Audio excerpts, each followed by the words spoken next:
heartfelt namaste to all of you. A thanks to all of you for liking our channel, for writing in your comments and your suggestions, and liking and subscribing to our YouTube and our Spotify. If you haven't subscribed to our Spotify, please do, so that you can listen to all the videos at one go, at one place. We're back again with James Praha. And James, thank you so much for gracing the channel after such a long period of time. We've had your spiritual story, a beautiful one, which you've shown astrologically how beautifully it connects, and how one of your teacher's words, though it seemed very bizarre and but disappointing at that age, fitted right to the T. So yeah, before we begin with the next round, can we please have another sutra from you? Another sutra. All right, I'm going to give a simple sutra, though, one that's quick. Right. So, what is the first thing I look for when I see a horoscope? Right. What is it? I want to know if I'm actually analyzing a horoscope or garbage.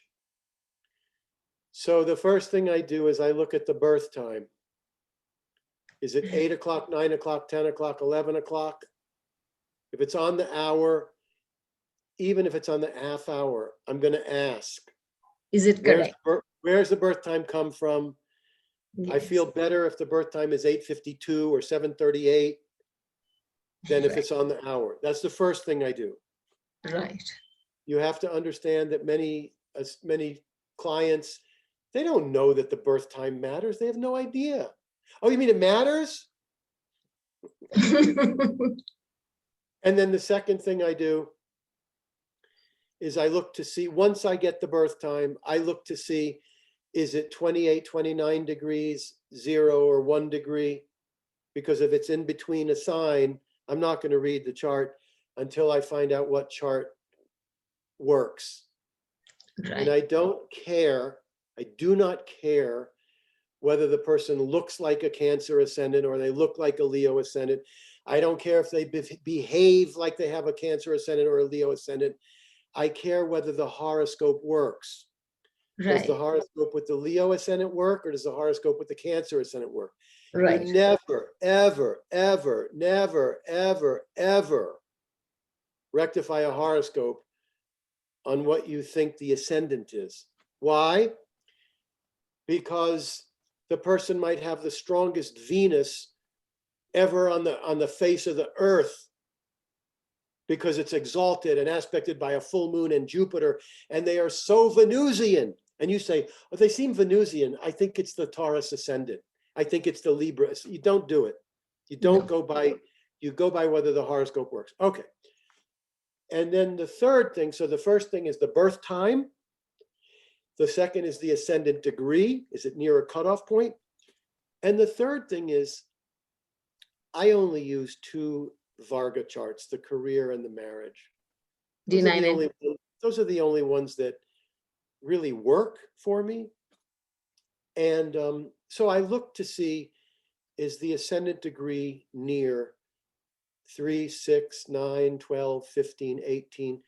The career chart changes every 3 degrees. Yes. So if the horoscope ascendant, if the natal ascendant is near 3, 6, 9, 12, 15, then I'm not going to read that career chart without looking at it both ways, as if the ascendant is 8.5 degrees or 9 degrees in some minutes. It's going to change the ascendants in the career.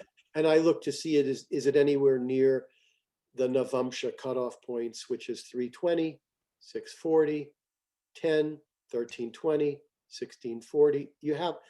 That's the first thing I look at. That's a sutra. Thank you so much. So this is for all those astrologers out there who are doing practical astrology, practicing. So this is very important before we make any judgment, before we comment, because the people who come to us rely on us for our opinion and our judgment. Thank you so much, James. So today we are going to discuss a topic that was long due. Yes, James, over to you. And just so the audience knows, Anuradha and I have scheduled this several times, but I have been canceling over and over because of the moving.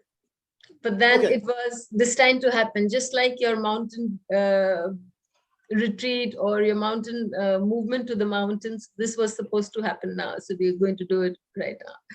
Yes, Okay. James. So we've already done the video on Neptune through the houses. So we'll talk a little bit about Neptune and the planets. So Neptune with the sun. Now, in the Western system, you're using aspects, the conjunction, the opposition, and the square, Yes, which yes. is 90 degrees. They also use trines and sextiles, but for the purpose of Jyotish, we will talk about the conjunctions of the planets and the oppositions. But also, if you find that the planet is 90 degrees away, like if Venus is in the first and Neptune's in the fourth, or Right. Neptune's in the 10th and something's in the 7th, if they're 90 degrees away. But the information I'm going to be giving you now is when the planet Neptune is within 6 or 7 degrees. If it's Right. conjunct the sun within 6 or 7 degrees, if it's opposite the sun 6 or 7 degrees, if it's 90 degrees away within 6 or 7 degrees, that's what I'm talking about. The Sun Neptune conjunction, I have this within about 3 or 4 degrees, 3 degrees. It's a very mystical aspect. Neptune is the higher octave of Venus, and it's very, very ethereal. It's very non-physical. So Neptune tunes you into things beyond the 5 senses. So the typical Sun-Neptune conjunction person is a mystic. Very early on in life, they're constantly daydreaming, which is a problem. It makes you gullible. It makes you spaced out. It makes you not practical. I have this. So I was writing in the Sutras book. I'm constantly talking in this book about being practical and realistic. And I had to explain that this doesn't come easy to me because I'm often spaced out. You ask my wife, I'm spaced out.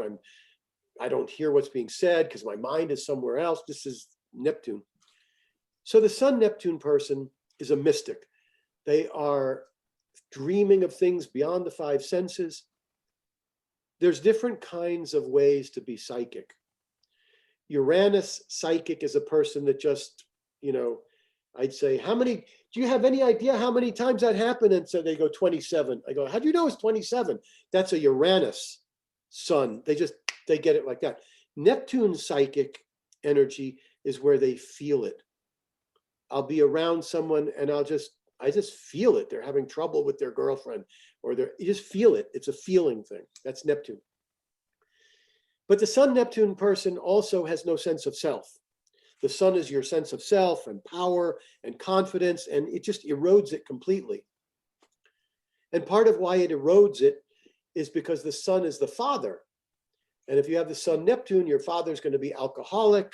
The father's going to be out, not at home, not there. The father's going to be a drug addict or alcohol or, problematic.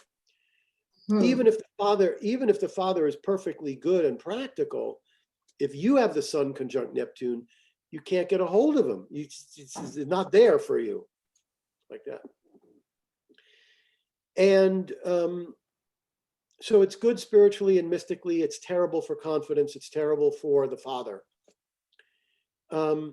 If it's the Sun opposite Neptune, it's going to be more difficult. Oppositions are more difficult than conjunctions when they're with malefics. And whenever there's an opposition, you have to think me and the other, because they're 7 houses away.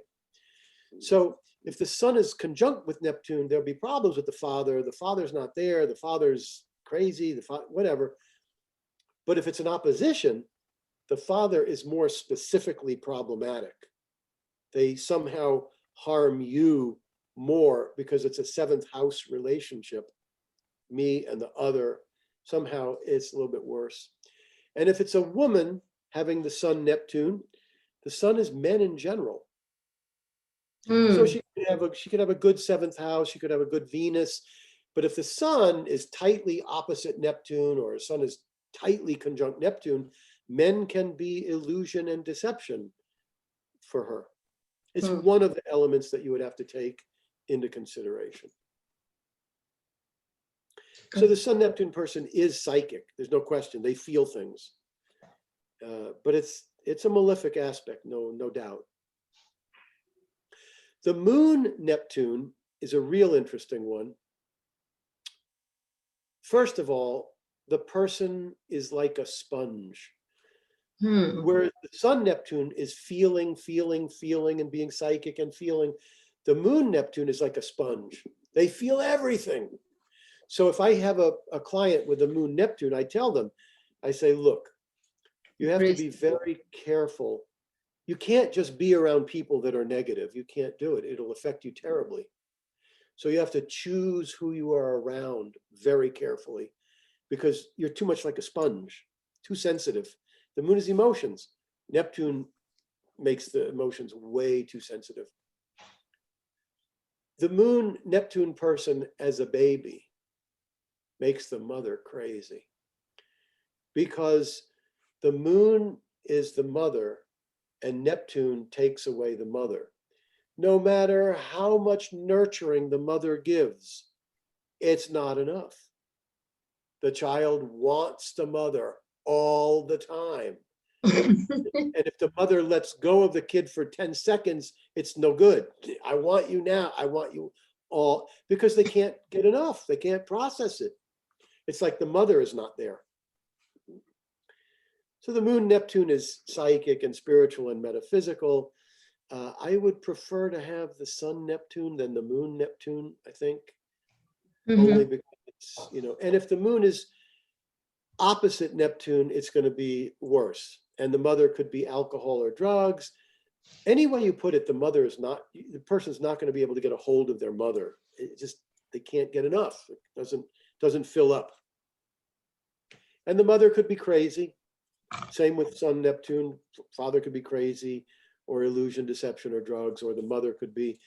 And if a man has the Moon Neptune, then it's going to affect all the women that he's with. They could be a little crazy. They could be alcohol, or they could be illusion, deception. Now, on the positive side, they could be spiritual and mystical. And a person with Sun Neptune could get a partner where the guy is spiritual and mystical. But somehow in Kali Yuga, it's not in Kali Yuga, usually the worst comes first.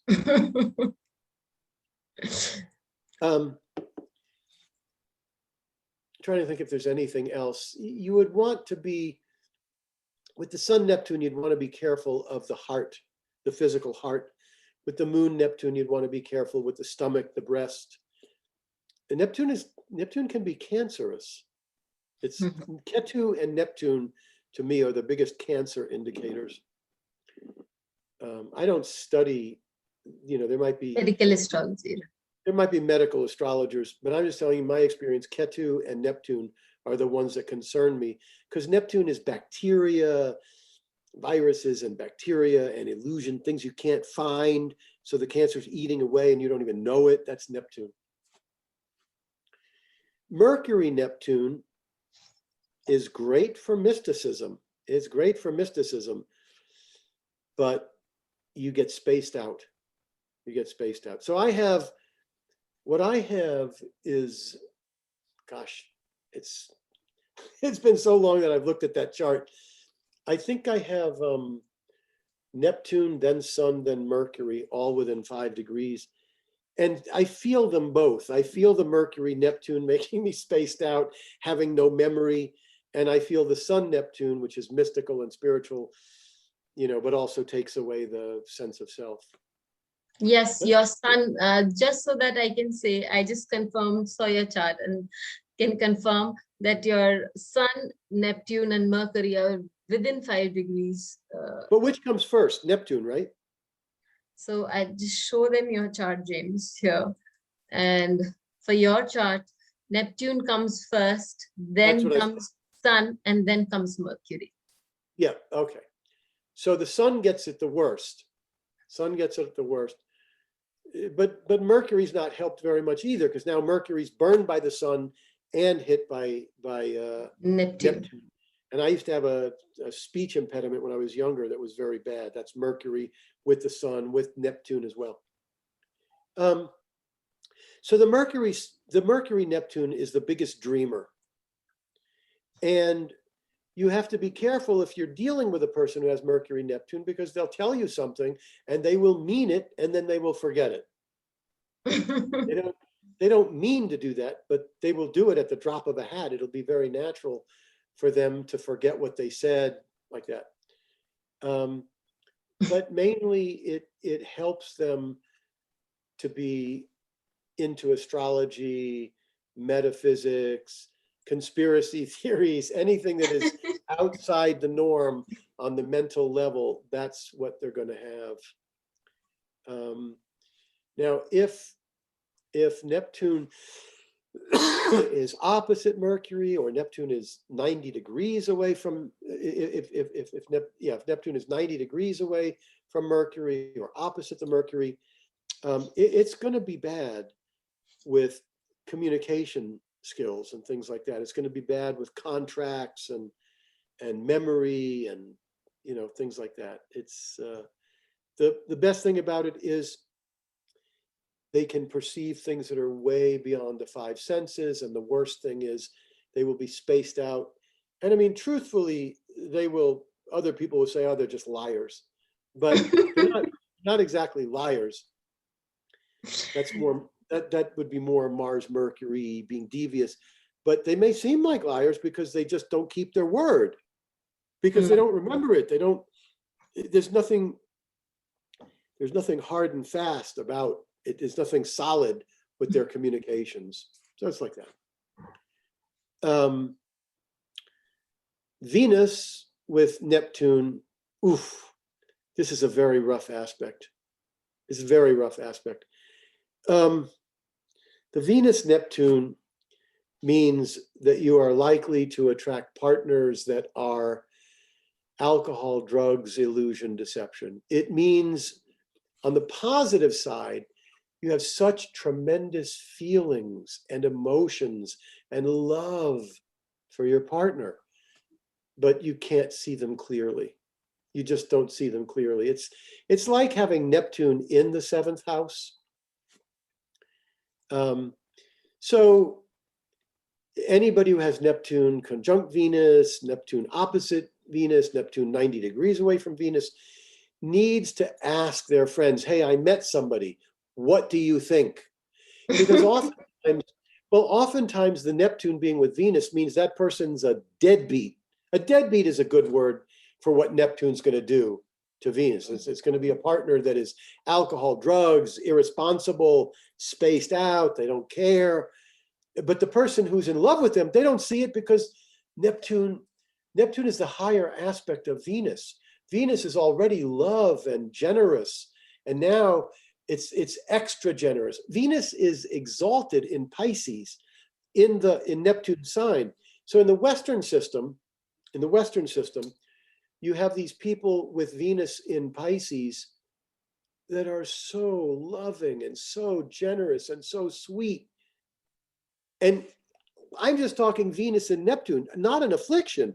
Venus is considered exalted in the Pisces. house of Pisces. Yes, in the house of Neptune. I get what you're saying. The sign of Neptune's sign is Pisces. If Venus is in Pisces, but I'm talking in the Western, if Venus is in Pisces, those people in the Western system, those people are so loving and so giving, and they get a raw deal because they don't see that the other person's not like that.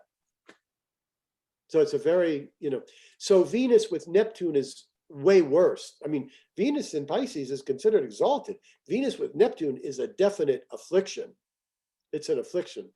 At least, in your words, at least in the Kali Yuga, because here people are all to take. There are very few who are to give. So the person with, so at least in the Kali Yuga, as you put it, because here everybody is to take in and Kali very Yuga, few to give. Yeah. Yeah, it doesn't matter what yuga we're in. Venus and Neptune are not going to work. They're not going to work well together. The Venus is going to become way too generous and giving and gullible like that. Mm. Mars Neptune is very hard to pinpoint. It's hard to pinpoint.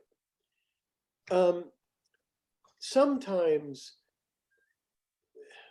Neptune is going to erode Mars. Neptune is like cancer. It erodes things from underneath and you don't see it. So Mars is the person's ability to be assertive and aggressive and to put their desires above those of others. You cannot get along in this world and succeed if you can't occasionally say, I want this, even though you want it, I want it for me. You have to be able to get what you want. Okay. Yeah. Neptune will erode that. Neptune will make it difficult for the person to put their desires above those of others. It depends how close the aspect is. If it's really close, the person can try and try and try, and they get nowhere because Mars isn't functioning properly. It's getting eroded by Neptune. Now, there's an interesting phenomenon, very interesting phenomenon that I noticed early on. People with Mars Neptune, it feels so unnatural for them to go after what they want and to ask for what they want. And so what they do is they communicate what they want non-verbally. Psychically, I'm not kidding. I'm not kidding. Find some Mars Neptune people who don't seem to ask for what they want. They don't seem to go after what they want. But you get around them and suddenly you feel, oh, they want something. They want this. Oh, did you want this? And they will, because they have developed, I don't know if it's not consciously, but they want something. They just can't ask for it. And so it comes through in the airwaves. It comes through psychically. That's been my experience. And so I will tell the person, you know, you have this ability. I mean, it would be better if you simply asked for what you want. It would be better if you went after what you want. But what you're likely to do is to try to project it psychically. And some people will hear it and help you, but some people won't. It's a cute The one. other thing, Yeah, that's a good one. the other thing that is really hard to pinpoint is that Mars is sex. Mars is lust. Venus and Mars are both sexual. And so you may get people with Mars, Neptune, that are simply confused about their sexuality. Now, if you get enough aspects in the horoscope, Venus, Neptune, Venus, Pluto, Venus, Uranus, and Mars, Neptune, they might just be, you know, gay or bisexual or something like that. But if you just get, let's say you don't get anything out of the ordinary with Venus or the seventh house, and you have Mars, Neptune, then they might not be gay, they might not be bisexual, they just might be confused. I'm not sure. Or they may be, Mars, Neptune can also be where they feel sexually incompetent, where it's, in other words, Neptune could be affecting their sexuality, not in a good way. But this is very hard to pinpoint. You should not take this and assume what's going to happen. You need to ask with this, because like when I say it's hard to pinpoint, you rarely hear me talking. You know, if I talk about Moon, Neptune, Venus, Neptune, you don't hear me saying it's hard to pinpoint. With Mars, Neptune, it's hard. You know, you need to ask because, or investigate or do your own research. I couldn't really tell you more than that. Then we move on to Jupiter and Neptune. So Jupiter, Neptune,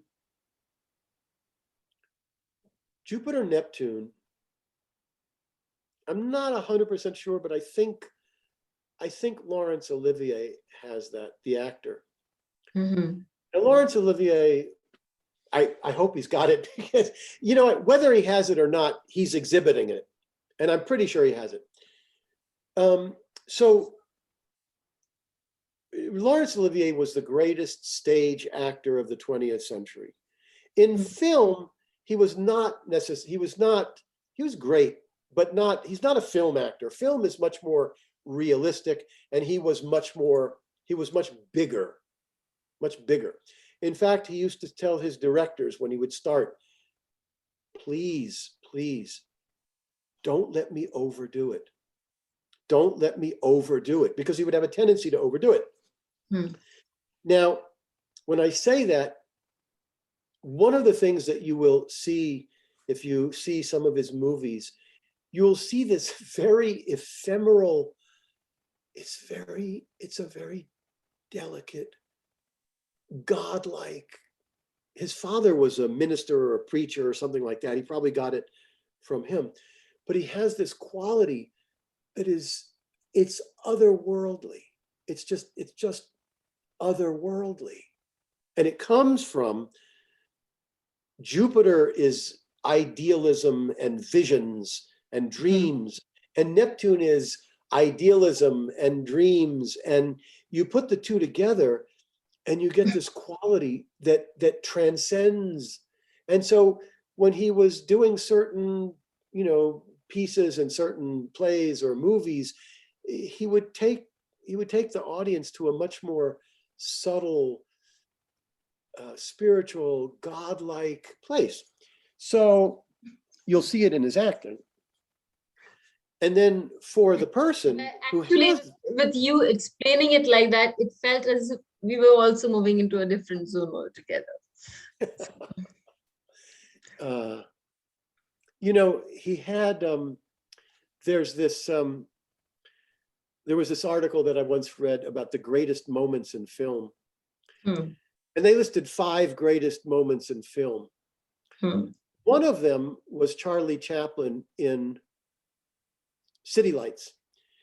He falls in love with it gets me emotional thinking about it. He falls in love with a blind woman. He manages to get money to pay for her operation. She gets the operation, and she doesn't know that this bum, the tramp, was always, dealing with her, handing her flowers. Now she sees him, and Chaplin looks at her with this look. Now she can see him, and the look is expressing, am I okay? Is it okay? And that's a Jupiter-Neptune sort of thing. And then there's a moment in a movie called Term of Trial, where Laurence Olivier is a very mild-mannered guy, and his wife is jealous because he's very saint-like. Well, a girl accuses Olivier of rape. He didn't do it, but his wife is going to leave him. And so he leads her to think that he did it. And now she's okay with it. And he gets this look in his eyes. And it's Jupiter-Neptune. It's just otherworldly. Anyway, so the person that has... And before we move ahead with that, so if your Saturn and your Jupiter are very... Yes. So Jupiter, Neptune, not Saturn, yeah. Jupiter. Exactly. So I'm coming to that. With your Jupiter, Saturn being so closely conjunct, aspectually, very strong on each other. Your Jupiter also aspects, or your Jupiter and Neptune are also 180 degree apart, nearly so. So what do you have to say for such a aspect in this case? I'm not sure. You're asking Jupiter, Saturn, and Jupiter, Neptune? No, I'm talking about Jupiter and Neptune aspecting each other. So I was talking about one thing about the Sun, Neptune. When I was studying I have the Sun, Neptune, and it's a typical aspect of astrologers. And I used to read books from decades before me, which was C.E.O. Carter wrote a book on progressions and planetary aspects, maybe in the 20s or 30s. I don't know. It was way before me. But he wrote this book, and he said that the Sun-Neptune aspect was conjunction was the most typical aspect of astrologers that are predictive. This fascinated me because I was consumed with astrology, but I wasn't going to be an astrologer because I couldn't predict enough. So the Sun-Neptune person may be an astrologer, but they want to be very predictive. But back to the Jupiter-Neptune. So the Jupiter-Neptune person, they're going to have problems with Jupiter. They're going to have problems with the liver, gallbladder, spleen. They're going to have allergies. If Neptune is close to Jupiter, it's really going to wipe out that liver if it's close in the opposition or the conjunction. But they're also going to be very soft, and they're going to have spiritual energies that are, you know, just very, very soft and very idealistic and godlike, and they may be gullible, all of those things with Jupiter. Okay, so that means it takes you a notch up compared to the others. I think. Yes, but it makes, I'm really glad you said that, because it's painful. Life is painful for those people because life is earthy and they want to be spiritual, and they don't expect people to behave so badly. So it's a difficult aspect for the person. Yeah. It's hard. The Jupiter Neptune person suffers because they're looking at life in a spiritual. I mean, when I say that, everybody who's into meditation and astrology, they're all spiritual. But this is different. If they have the Jupiter, they're walking around looking at the beauty of the skies and the birds and the beautiful aspects of people, and life is saying, no, we're not like that. No, we're not like that. So it's painful. What you're saying is that they're looking high up and all of a sudden they find a ditch that they don't see. They're looking to be idealistic. They're looking to find the top, the best, the ideal. And life is just knocking them down like it does everybody. Right. So what about Neptune, Saturn? Saturn, Neptune is very interesting because with the conjunction in particular, it can go either way. So this is fascinating because you either get people where Saturn restricts the Neptune and they have no vision of doing something great, no vision of trying to achieve the greatest. It doesn't happen. They're practical. No, I'm not going to be an artist. It's not practical. No, I'm not going to seek enlightenment. It's not practical. Okay. This becomes extremely impractical because what it means, no, I'm not going to go after that woman. She's too beautiful. It's very impractical. The odds are very against it, so I won't ask her out. The odds are 30% she'll say yes, 70% she'll say no. I won't even ask. This is very bad. This is very, you get people with Saturn, Neptune that will not go for what they really want. Limiting. And they think they're being practical. And I tell them, when you get on your deathbed and you realize, wow, I never went after what I really wanted because I wanted to be practical. And then you realize, oh my God, I did the most impractical thing of all because I was trying to be, because Neptune gets squashed by Saturn. Now, here's the fascinating part. I didn't get to the fascinating part yet. The fascinating part. So you get a lot of people, you talk about something, meditation and spiritual or astrology, there's, oh, get out of there with that. That is garbage. Then you assume that that's how it works. And then you find people that are working on enlightenment and they have this really strong Saturn-Neptune conjunction. And you go, what the hell's that about? What that's about is that those spiritual people will be very down to earth about their spirituality. And their spirituality, their Neptune, has become very deeply practical and ingrained. This shocked me when I found it, when I saw people that were into spiritual movements and they didn't seem spiritual, they seemed very down to earth. Mostly what I actually felt was that they had already developed a lot of spiritual energy in past lifetimes, and it was already ingrained. This is kind of like the the confusion that I went through when I found people with Saturn Mars. Some people with Saturn Mars are very restricted. They want something, they hold back. They want something, they hold back. Other people with Saturn Mars, Mars has become solid because of Saturn. They become builders. They become construction people. Mars becomes strong because of the Saturn. They have a strong temper because Mars has gotten stronger because of Saturn. This is the worst part of astrology for me. I like to be accurate.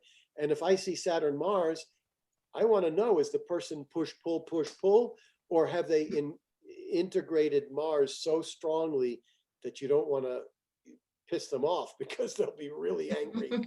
Or, that to me is really, certain aspects are very difficult to interpret. And Saturn Neptune is one of them. But I would always warn a person with Saturn Neptune that if they're doing things out of practicality, they may find that in the long run, it was the most impractical thing they could have done.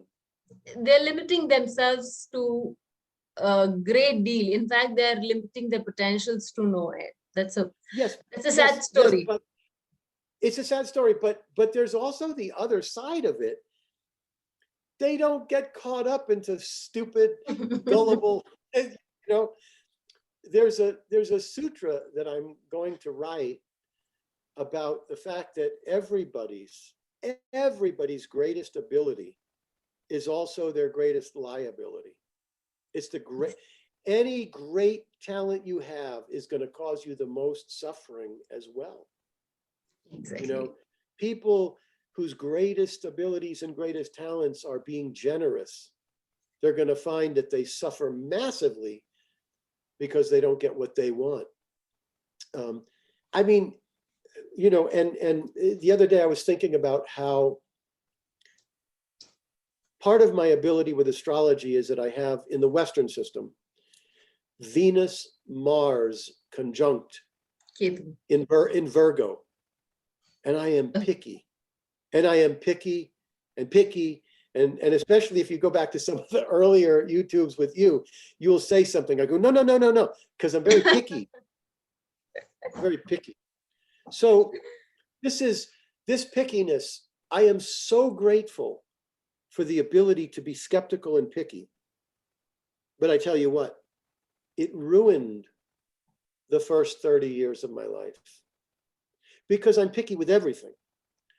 And I look back to how picky I was in relationships, and it's insane. It's insane.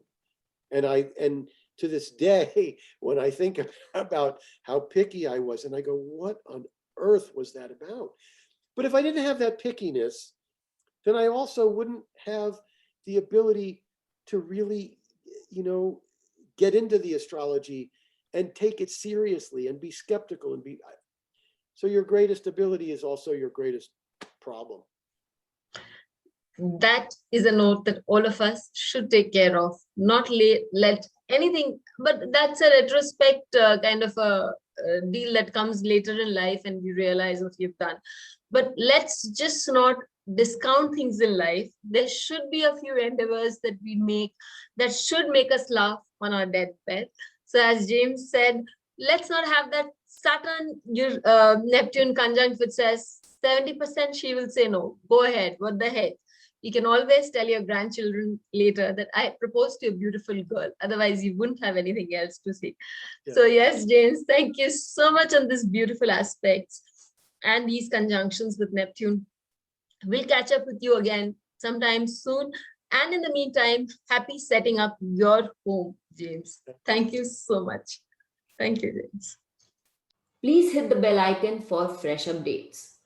Don't forget to like, share, and comment on the videos, and please subscribe to our channel.